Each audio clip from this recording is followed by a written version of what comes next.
I'm Susanna Constantine, and this is My Wardrobe Malfunction with a Difference, the place where I talk to a special guest each week about their relationship with clothes. When lockdown began, we did a load of Zoom video episodes and posted them at mywardmal.com. And now, finally, we're loading them onto our podcast feed. The sound quality is a bit, zoomy in places, but we're getting our act together on that front and promise it gets much better in later episodes. Oh, and we're still doing our pyjama party section, of course, the part where you tell me all about your clothing calamities. At the moment, it's on our website, but hopefully back here soon. So please keep your stories coming by emailing help@mywardmal.com. If you like what you hear, please subscribe and review us effusively. And finally, make sure you follow us at mywardmal on Instagram, Twitter, and Facebook. Right, on to the third of our new episodes. Recorded in April 2020, it's with actor, author, and all-round legend, Michael Simkins. I'd never met him before, but he was an absolute joy. So let's grab the handles, open my wardrobe doors, and find out what's inside. Michael Simkins, actor, legend, stage and screen, everything from EastEnders to The Crown. So lovely to see you, but actually I can't see you properly. Can you put your screen down a bit? I can't see you properly. My pleasure, Susanna. Hold your breath. Here we go. What? Oh, yes. You're in black tie. Black tie, full. I've even got my trousers on in case you think I'm in my boxer Stand shorts. up, quickly, stand up. Let's see. Oh my good. And braces. And you've got braces. There we are. Okay, I feel very honoured to be doing an interview with someone who is dressed up in black tie. It's the least you deserve, Susanna, the least you deserve. So on a day-to-day basis, what is your comfort blanket? Is there any item or thing that you literally feel like your left leg has been chopped off if it's not with you? Well, when I was a kid, I grew up in a sweet shop in Brighton. Did you really? You're a Brighton boy. Okay. I am a Brighton boy, yeah. And I'm a Brighton sweet shop boy, which is even better. So I had what was, by all intents and purposes, an idyllic childhood. And my mum and dad were so busy working in the shop, they couldn't really look after me. So apart from the fact I had free access to sweets in as much quantity as I could stuff down my throat, I was rather left to my own devices. But my mum bought me one item, which I wore for virtually the whole of my childhood. I've got a photo of it. I don't know how she acquired this name, because I've never heard any other person on the planet ever use this name to describe anything, but she called it my tropal. And I'm going to show you a photo of me in it now. That's my tropal, which we would call a gilet. It's a sort of quilted little coat that, as you can see from this early cricket shot of me in some sodden park on the outskirts of Brighton. And I wore this little padded thing that my mum always said, make sure, Mikey, you put your tropal on. And therefore, all my life, I've been trying to find an article that would give me the same comfort. And every time I wore it, I knew I would be all right. And of course, then Uniqlo happened, and we all suddenly went a bit sort of Far East in our clothes preferences. And this is now my version of my mum's old tropal. What colour was the original tropal? Before it became mud stained and caked with bits of nut brittle and lemon sherbet, coconut mushrooms, and fried peppermint cream, you could have fed a family of 4 on my tropal. But in the early days, it was a sort of rather fetching turquoise colour. But needless to say, that didn't last very long. It really was the most awful, grubby article, but I loved it. So this is what I wear now.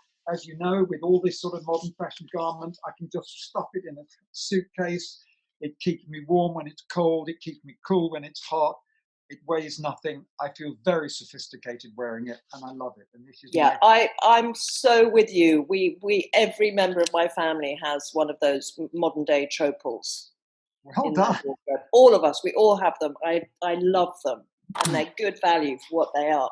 But I don't think you should wear black. I'm a bit concerned that because you've got amazing blue eyes, which would have really stood out in your turquoise tropal, but I'm not sure black is a good colour for you. What colour would you recommend? I'm just writing it down. I would say you're kind of like a summer. So these slightly brighter colours. Are you writing this down? Green is very good for me, I'm told, because of my eyes. Are your eyes green? Or come a bit closer, I can't see. Oh, you got kind of greeny, you've got very, very strong coloured sort of turquoise eyes. Yeah.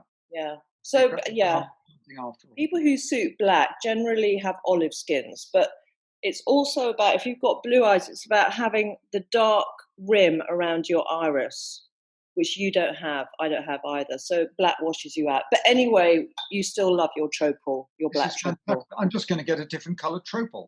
Yeah, okay. Well, I might get you a tropal from Uniqlo. I've probably got one lurking about somewhere downstairs. I'd love a tropal by you from Uniqlo. Yes, I'll get you a tropal. Okay, so that's your comfort blanket. And then, okay, so next, what about an outfit you'd wear on really special occasions? It's your go-to outfit. I'm assuming it's what you're wearing. I'm wearing my go-to outfit. Okay. This is my go-to outfit. Now, the reason is that one of the things about being a jobbing actor is that you are always wearing stuff from Oxfam and Cancer Research and All Aboard. And most of my clothes are either second-hand or they're from the House of Millet. I know the House of Millet. House of Millet, very well, yeah. So it's very, very rare that the only time that most jobbing actors get a really decent outfit is when it's made for them or bought for them for a show and they're able to buy it afterwards. So that must be period dramas like The Crown. Well, yeah, the trouble with period dramas is, of course, it looks absolute shite when you wear it in the street. You know, buckled shoes and leggings are lovely in a 17th century drama. You don't want to try them down West Hampstead High Street. No. So therefore, and the other thing is that because in my career I played a lot of what are called rather stolid types, like unsuspecting husbands and people who wear socks with sandals and do a lot of gardening. And it means that even if I can buy the items after the show is over, I usually look like you don't want them. Terrible dad in them. Yeah. So then we come to Stephen Sondheim's Company, not the recent production in the West End, but the one before that was directed by Sam Mendes and starred Adrian Lester and Sophie Thompson, lovely late Sheila Gish. And I'm playing Paul, the Jewish groom who has to sing Not Getting Married Today. And Mark Thompson is the designer, who's the most wonderful, fashionable, hip designer. And he buys me this. They make me this tux. You can see a clip of me with Sophie Thompson with me wearing my tux. Then, when I had to get married, for real, I wore it for my wedding day, which was nearly 15 years later. Okay, lift the photo up a bit. Oh, how long ago was that? That was in 2001. So that's to my wife, Julia Deakin, who's just slipped a cup of tea. And that's good. And then after that, I've also worn it every time I have to feel special. And the best thing about it all is that I can still get into it. How about That's that? what I was going to say. That's amazing. And you know why it is particularly beautiful, I think, that tux, is because it's just got one button. And you don't have a little gut growing. So you're okay. You look like you're very fit and slim. But for men who do have a bit of a gut, one button is the best. It is beautiful. It's beautiful, and I love the cowl lapel. So it's just a smooth lapel that goes around you. And do you tie your own bow tie? No, I'm going to name drop a bit here now. The person who taught me to tie my own bow tie was John Malkovich. I did a play with him in the West End. I couldn't tie my own bow tie. He said, I think you need to tie your own bow tie. I don't think you should have a pre-tied one, so I'm going to help you to learn how to tie it. And he did, and I can tie my own bow tie, but sadly I couldn't do it today because I was late coming up to start the interview. But normally I tie my own bow tie. Okay, good. Yeah, good. Well, that is that, I mean, it's just so lovely to put something on that has such a wonderful association with you getting married. It still fits. It's beautifully made. So I can completely understand why you love that so much. And it was fashioned by one of Britain's top theatre designers. That was the lovely thing about it. And of course, I wore it at probably one of the happiest times of my life. The Sam Mendes company was a stupendously successful production. We just had 9 months of dream time, and so the outfit's got a lot of happy memories. Yeah. Okay. Oh, so I can't imagine that you had any wardrobe malfunction in that. But have you had a wardrobe malfunction? Well, I was trying to think about this, and one afternoon during the run of company, this is entirely coincidental. This is not a company-themed interview from my part, but it just so happens. So you get into the run of company, and we must have done about perhaps 110 shows at the Don Murray. Then we went to the West End, and we did about another 140. So you get into this thing where you're coming in and you're knocking them off and you're doing your best, but it's all becoming it's all muscle memory.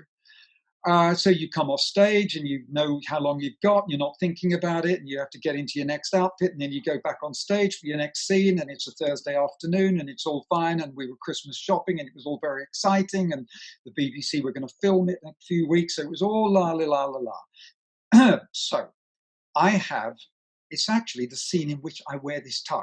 I start the scene by coming on in only this shirt and my boxer shorts. Okay, and it's the start of our marriage day, and I come on and I say, Amy, we're finally getting married. And then I run off, okay? And then I change into the whole tux. That's what I do. So we come off after the previous scene. I take this off, my boxer shorts, my white shirt, all that's lovely. Just so I've got my boxer shorts, my white shirt, and a pair of socks. That's all I've got on. And we go through the pass door into the wings for the scene. And Sophie Thompson, who's just ahead of me, just turns round, and her face drops, and she says, Simo, which is what a lot of people call me. She said, Simo, that scene is not this one, it's the one after this one.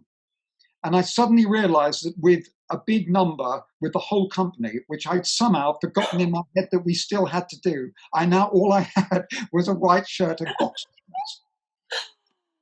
Well, I don't know how I did it. I had about 40 seconds. I ran back into the dressing room. I got into my trousers. I could hear my cue coming.